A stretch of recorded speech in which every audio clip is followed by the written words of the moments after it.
Come away with me and I will write you a song.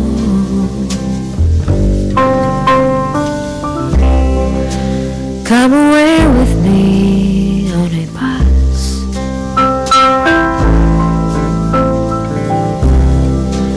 Come away where they can't tempt us with their eyes. And I want to walk with you on a cloudy day in fields where the yellow grass grows knee high. So won't you try to come away with me and we'll kiss on a mountain top. Come away with me and I'll never stop loving you.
Come away with me in the night.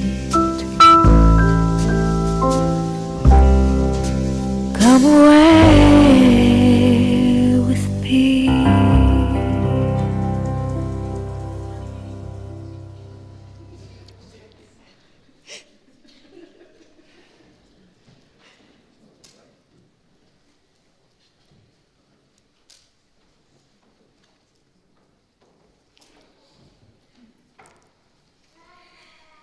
Ladies and gentlemen, we gather today not in the shadow of loss, but in the soft light of a life that shone so brightly, a light that warmed everyone lucky enough to stand within it. There are people whose laughter lingers, a melody drifting through the rooms they loved. There are hands that planted kindness and hearts that made space for everyone who entered. There are souls whose warmth becomes our weather, and when they go, the seasons shift, but their sunshine stays. Today, we celebrate such a soul, Sally Marie Cock, a woman whose warmth, humour, curiosity and love of people wove a pattern that touched every life around her. Though her journey on this earth has come to its close, the goodness she gave continues to live in each of you, in your stories, your laughter, your shared memories, and in the quiet ways she shaped your days. My name is Denise Wotherspoon, and along with Brendan and the wonderful staff of Parkside, I am honoured to be leading the celebration of Sally's beautiful life. Andrew and Beck and Emma and Podge and their children are so grateful that you have joined with them this morning, both here and all of those people who are online, to celebrate Sally's life, to remember her with gratitude, to smile through our tears, and to give thanks for the love that surrounded her and the love she gave so freely in return.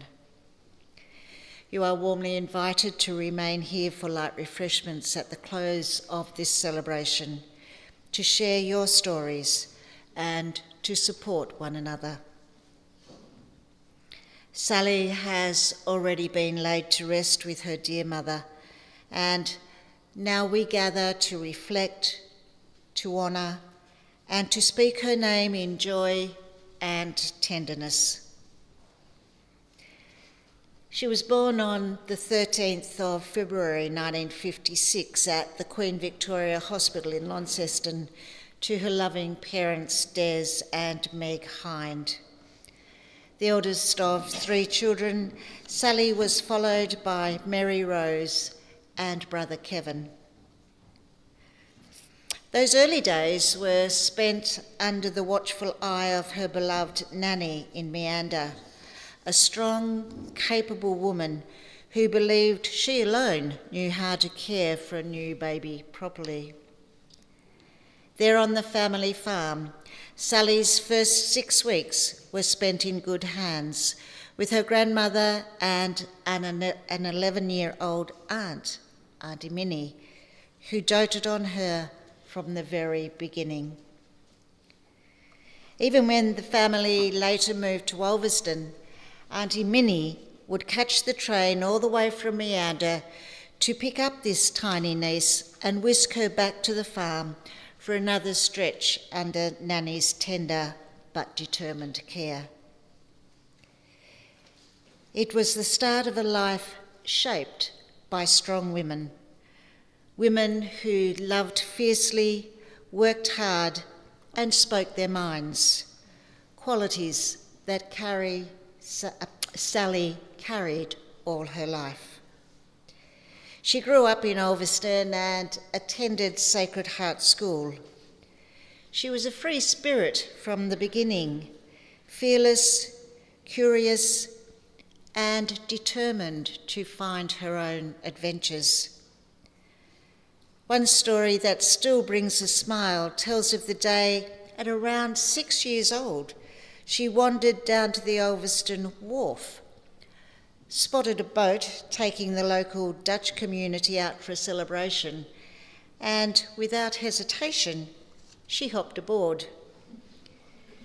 It was only once they were well out to sea that the kind Dutch families realised they had an unexpected guest. She was eventually returned to her mother, safe and happy, and probably quite proud of her adventure. When the family later moved to Burnie, Sally attended Stella Maris Girls' School and then Maris College for her senior years. After finishing school, she spent some time as a teacher's assistant at Havenview Primary School, caring for and encouraging young students before she married David in 1976. Their children, Andrew, born in 1979, and Emma in 1982, became the absolute centre of her life. They lived on the Esplanade at Somerset, right by the sand and the sea, an idyllic place for a young family to grow. Those years were full of sunshine, laughter, and barefoot afternoons in the park. Sally poured her heart into motherhood, a selfless, loving mother who gave everything she had to her children. Even when life brought its challenges, including the end of her marriage around the year 2000, Sally's resilience shone through. Though she hit rock bottom for a while, her spirit was far too strong to stay there. She bounced back, and then she blossomed. Determined to build a new future, she went to university, completing a preparation course, and then beginning her degree in social work. She studied alongside a wonderful, mismatched group of women, each with strong personalities and big hearts, and they became lifelong friends. Sally adored people, and people adored her in return. She listened deeply. She remembered details and made everybody feel seen and heard. When she completed her degree, she worked for Child Safety in Burnie for 8 years, then moved to the Family Violence Unit in 2010, where she served as team leader until her retirement in 2024. Her colleagues remember her as compassionate, kind, inclusive, and strong. She never shied away from hard conversations, but she always led with respect and integrity. She had a way of cutting through confusion with calm wisdom, and she carried a sense of humour that lightened even the toughest days. Sally loved her family beyond all else. She was proud beyond words of Andrew and Emma, of their character, their accomplishments, and the families they built. She wasn't one for fuss or endless affection. She was a doer, the first to help, the first to show up, the one you could count on. She volunteered for 20 years as a basketball bench coach, long after her children had finished playing. She helped at the school canteen and Mothers Club and supported every fundraiser, every event, every milestone. Though she never loved sport herself, she loved her children, and that was enough reason to go. When her first grandchild, Freya, arrived, Sally's heart expanded once again. She was utterly devoted to her grandchildren, Freya, Ari, Leo, and Eddie. She was their biggest supporter, their most loyal audience. And again, she went to every school assembly, celebrated every achievement, and filled her home and heart with love for them all. Christmas was a season Sally cherished. She delighted in decorating the house and the tree, kept family traditions alive, and travelled to Melbourne to see the Maya Christmas windows whenever she could, her eyes as bright as the children beside her. Sally had been raised a Catholic, but she carried an open, inclusive spirit when it came to faith and understanding. When her son Andrew married into a Jewish family, Sally embraced the new traditions with joy. She was deeply proud of her grandson Leo, especially as he prepared for his bar mitzvah. She would listen to him practicing his Hebrew with deep admiration. When people would ask, "Can you speak Hebrew, Sally?" she'd laugh and say, "No, but he sounds so beautiful." She loved Grandparents' Day at school, travelling to Melbourne each year to be part of it. And in 2020, when it was cancelled due to COVID, she laughed wryly that it was to protect the elderly. But family was everything to her. Not only her children and grandchildren, but also her niece Jennifer and Jennifer's children Sebastian and Rosie, whom she loved as her own. When Sally's dear sister Mary Rose passed away 3 years ago, Sally was devastated. The two had shared everything: laughter, secrets, even beds on many occasions. But Sally channeled her grief into love, taking Jennifer and the children under her wing with the same fierce devotion she'd shown all her life. Travel remained a joy for Sally. She explored New Zealand, Hawaii, Thailand, Europe, and cherished the company of her close-knit group of friends, a lively, laughing circle who shared endless phone calls, each one lasting at least an hour, despite starting with, "I can't talk long." They were big personalities, quirky, loyal, and loved deeply by Sally. In September this year, the family took a wonderful holiday together in Queensland, 13 of them in total, a trip filled with laughter and opportunities to create great memories. The next family adventure is already planned, a 70th birthday celebration for Sally at the Jamala Zoo in Canberra. And although she won't be there in person, the family will go, knowing that she will be beside them in spirit. Sally faced her illness with courage and dignity. She was diagnosed with lung fibrosis about a year ago, and though the last months were difficult, she never lost her humour or her gratitude for the small joys. Just before she died, she joined her friends for one last Sunday meal, tired but so glad that she went. There was laughter, stories, and the kind of shared love that carries you home. She passed away peacefully on Tuesday morning, knowing that she was loved and having spent some of her final days surrounded by friendship, family, and the precious gift of love.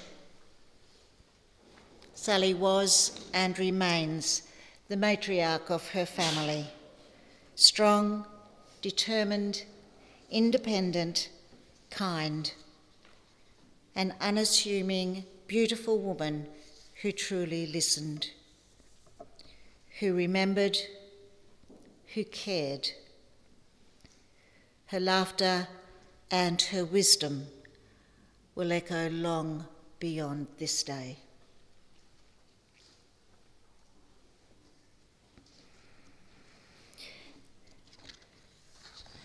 Now we take a few moments to hear from those closest to her, family members who will share their tributes and stories, their laughter and tears, their memories of the beautiful life that Sally lived.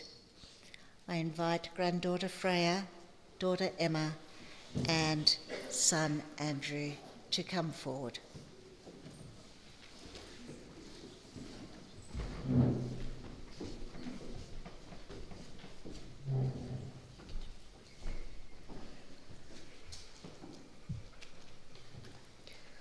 Unfortunately, for the last 6 months, my nan wasn't very well. She was always sleepy and very cold. Even though she was sick, she would still try to do anything for me and was super proud of our achievements, big or small. I know her being sick was only a small part of her story, but the nan I would remember would take us out for lunch, play games with us, let us buy snacks my mum wouldn't let us have, and she spoiled us. From the moment I could speak, I called her my best friend, and she was my best friend for the past 15 years. I was a little bit extra lucky as I was her firstborn grandchild, and then I became extra special in her eyes as I was the only girl. She used to say she loved us all the same, but I know how she always tried a little extra for me. Nan always had sneaky gifts for me and would drop everything if I asked to do something with her. She used to say, "Freya, I would take you to Mars if you really wanted to go." And that is something that will stick with me forever, knowing that my nan would have done anything for me. My nan will never get to see me at my leavers dinner. She will never see me drive a car. She will never see me get married or see my kids. And even though this hurts me so much, I know I have a special star watching over me and protecting me. People have said to me recently that she is in a better place, and I don't know if I can believe that when she should be here with her kids.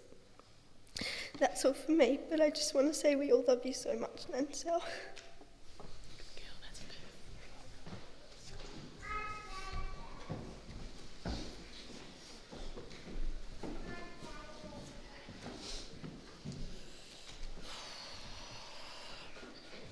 That's a hard act to follow.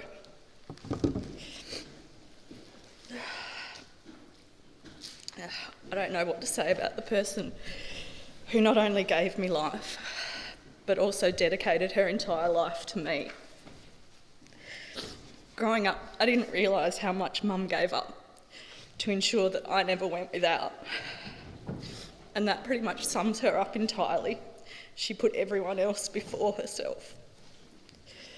Once I became an adult, I finally saw her in a whole new light, that she was an actual person, not just my mum. An independent, intelligent and caring woman. And as far as right until the last days, I didn't want to admit how much we were alike.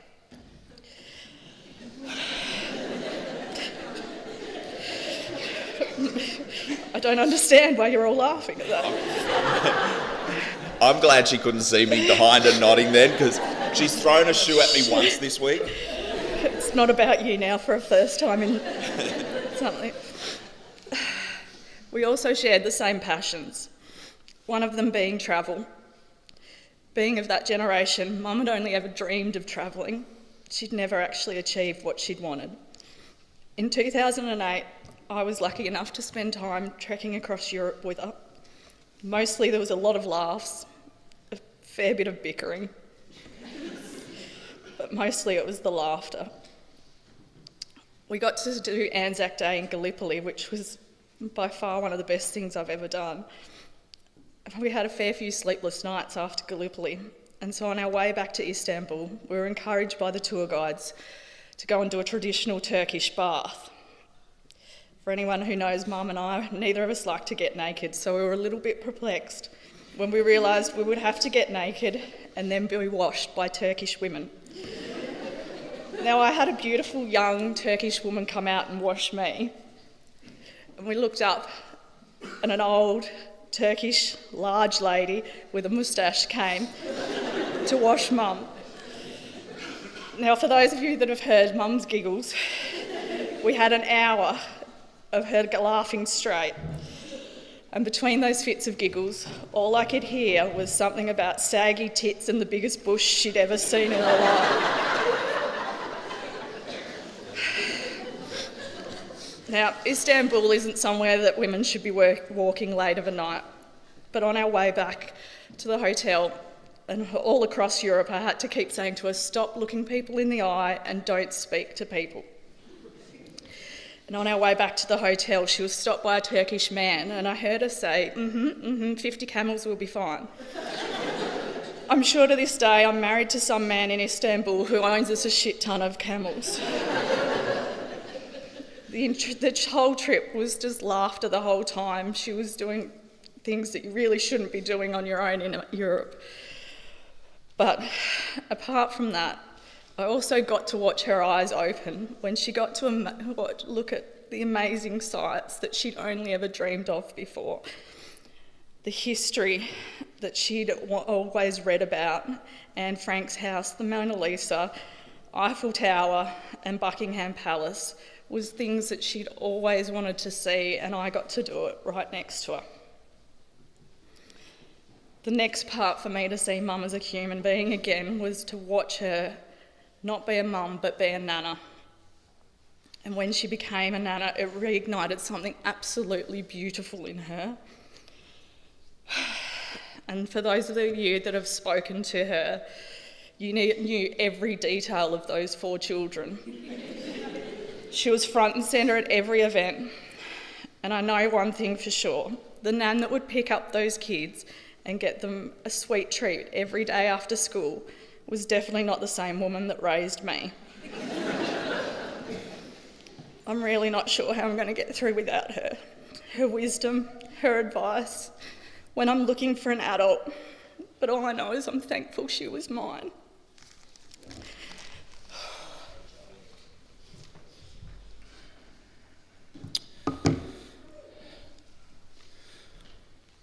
It's sort of funny listening to Emma's words there, because we've sort of almost covered some of the same things. And I guess when I thought about this speech today, it's so hard to put into words, but I think everyone in this room who knows Mum, you know how proud she was of Emma and me.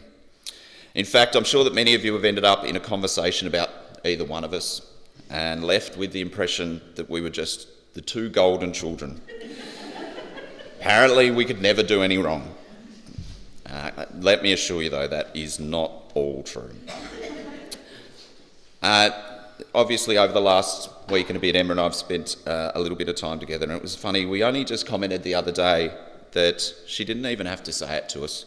We just knew how proud she was of us. The way that she'd talk about us growing up, we lived a life where she gave everything to and for us. She'd be on the beach while we swam and surfed. She'd be in the canteen at school, making sure that she could do whatever she could and to give us everything that we needed. Denise touched on it before there, but for a woman who was 5'4" and grew up thinking that she was tall, she certainly grew to love the sport of basketball, chasing us around stadiums all along the coast. Always I remember that she'd come. We used to hire out the Somerset Stadium and we'd just fill it with whatever mates wanted to come along and play basketball. Sal was there first with everybody else, just so she could do the scoreboard for us. Mum really did enjoy us seeing Emma and I step into adulthood. From Emma stepping into becoming a social worker, I'm sure there's still a little dispute between Emma and Mum, whether Emma followed Mum's footsteps or Mum followed Emma's footsteps. Watching me go through my career, becoming a school principal, and then the addition of Podge and Beck to our family. Our relationship with Mum as adults strengthened, but in my eyes it never really changed. She was just our mum. The pride then extended into our four grandchildren, or her four grandchildren, where she was their biggest advocate and cheerleader. She was at every event and knew everything about each of them. Even for my two in Melbourne, it was rare for her to miss that significant event. Even down to a phone call every Saturday to check in on their basketball scores, to the point where the boys even created a theme song for her. Knowing the ritual of that weekly call. And believe me, she would let it be known if we missed that call for some reason. What annoys me now is that we never really got to tell her properly how proud of her we are.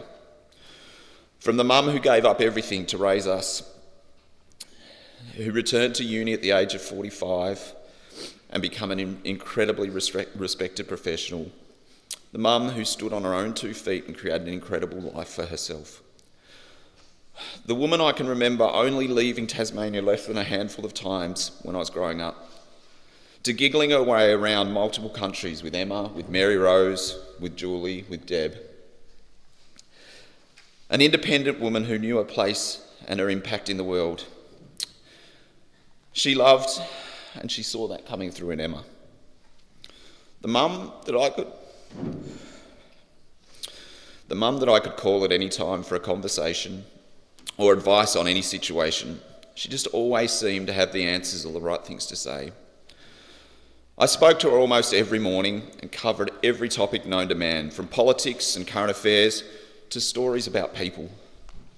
I often joke that I'm sure that with motherhood comes a manual, because my mum always had the answers for everything.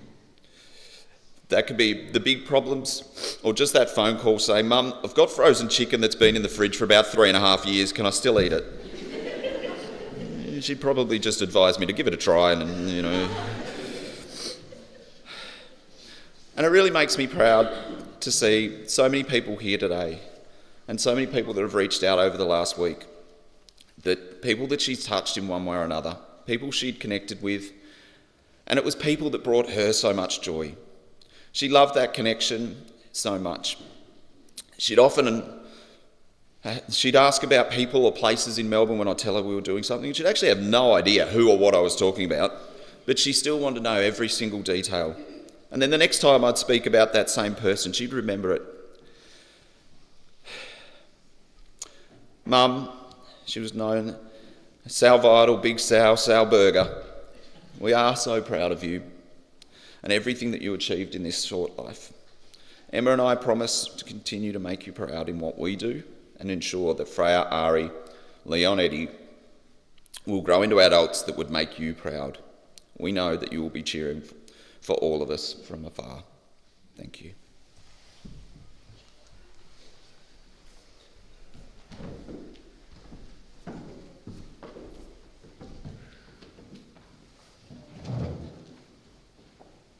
Favourite memory with Nan is probably waking up on the Christmas morning in Tasmania and seeing if Santa'd come, but he'd always come and always bring the best presents ever, like way better than in Melbourne. But then Nan always did know like what me and Leo were into. Like I was into Lego and drawing, Leo was into Pokemon, and yeah. And did Nan always give you the right presents? Oh yeah. The best presents ever.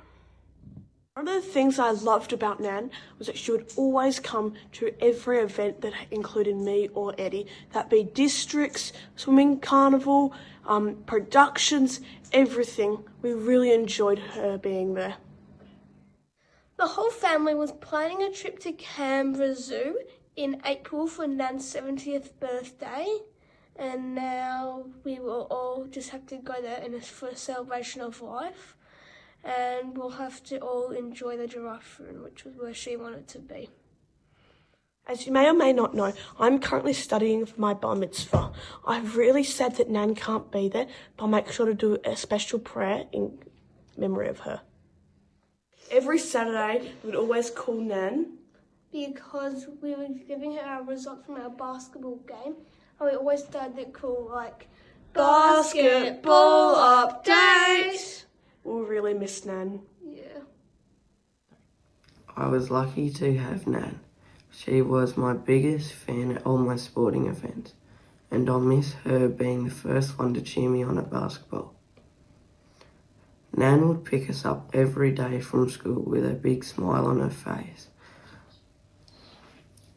Thank you, and I love my Nan, and we miss you.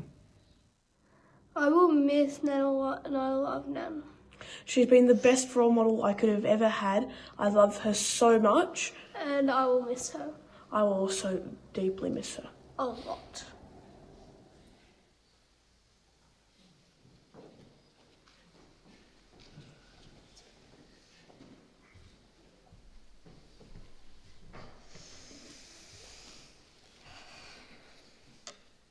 What beautiful, beautiful tributes.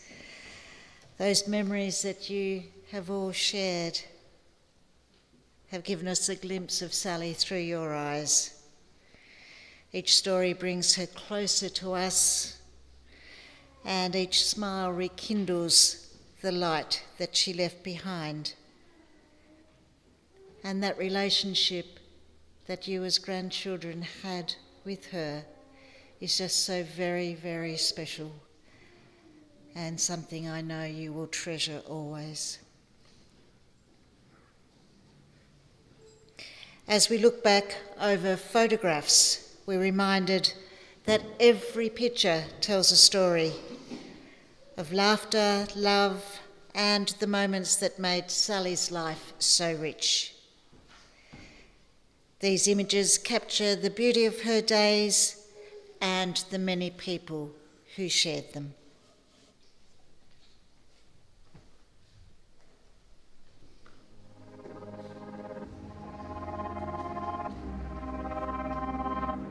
Unless I got the world in the palm of my hand and they hold me up like a champion, one thing I know is I'm never coming home again. Unless I'm weightless and I ride the sky and I see my name in the shining lights, if it's all in my head and the road never ends, coming home again. I'm never coming home again. I'm never coming home. Let's get this road trip started, into the unknown, uncharted. Looking for a better day, I'm booking me a getaway where there's hope, there's hardship. I'm a roam in the vastness, but the road to nirvana's not my home where my heart is. If I light up this house in a fire, my doubts won't grow in the darkness. One way ticket with the plan to kill it till it begins. Tell my critics I'll be back soon. I'll be chilling in the back room, rather fall through the cracks than be living in a vacuum. Won't rest till I'm bona fide, each step on my own at like. I know if I created my success, then I'm the architect of my own demise. Gotta try to believe I'm unstoppable. Can I fly free if we all got to fall? Never coming home if I'm only satisfied to achieve the impossible. Till then I'm chasing the vision, made it my mission to escape from the system. So the place I live in ain't my prison. Unless I got the world in the palm of my hand, and they hold me up like a champion. One thing I know is I'm never coming home again.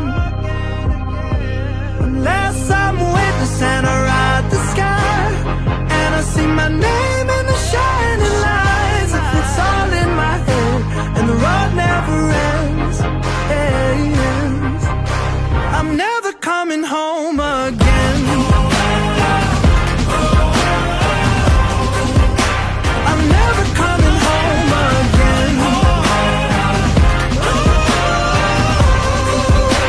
I'm never coming home. Nah, he's not coming home till he conquers, till he runs the industry, owns the factory, till he's Willy Wonka. They really feel it pretty bonkers, till he turn him out to a god and be godless. Really need a crown of your monster, acting out like Billy Bobby Brown or Billy Bobbies. He a helicopter, and that top spot but drop off. Swear they really want you. They jump on the numbers like hopscotch. To put numbers on the board like a math tutor. Numbers on the board like a mass shooter. Smash through the back to the front, can't fall off hands, Gruber. Lambs to the slaughter in my playpen, dance to the pen place mayhem.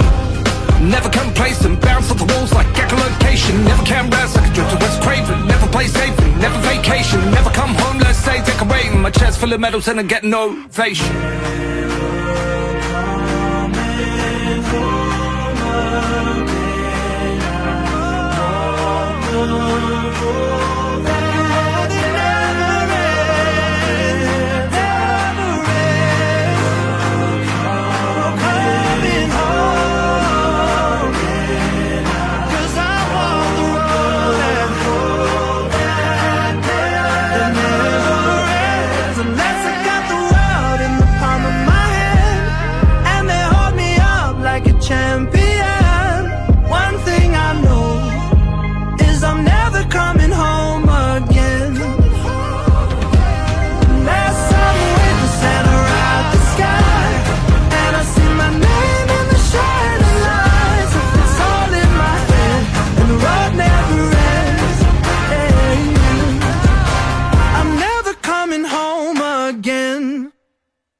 Such beautiful memories to cherish forever.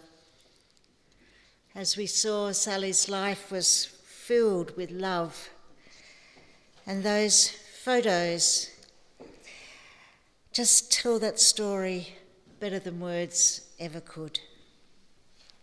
Each image reflected her laughter, her pride in her family, her love of her friends, and the simple, beautiful moments that shaped her life. Let's take a moment of quiet now to centre ourselves in gratitude and peace as we reflect upon these words of comfort from the 23rd Psalm. The Lord is my shepherd, I shall not want. He maketh me lie down in green pastures. He leadeth me beside the still waters. He restoreth my soul. He leadeth me in the paths of righteousness for his name's sake. Yea, though I walk through the valley of the shadow of death, I will fear no evil, for thou art with me. Thy rod and thy staff, they comfort me. Thou preparest a table before me in the presence of my enemies. Thou anointest my head with oil, my cup runneth over. Surely goodness and mercy shall follow me all the days of my life, and I will dwell in the house of the Lord forever.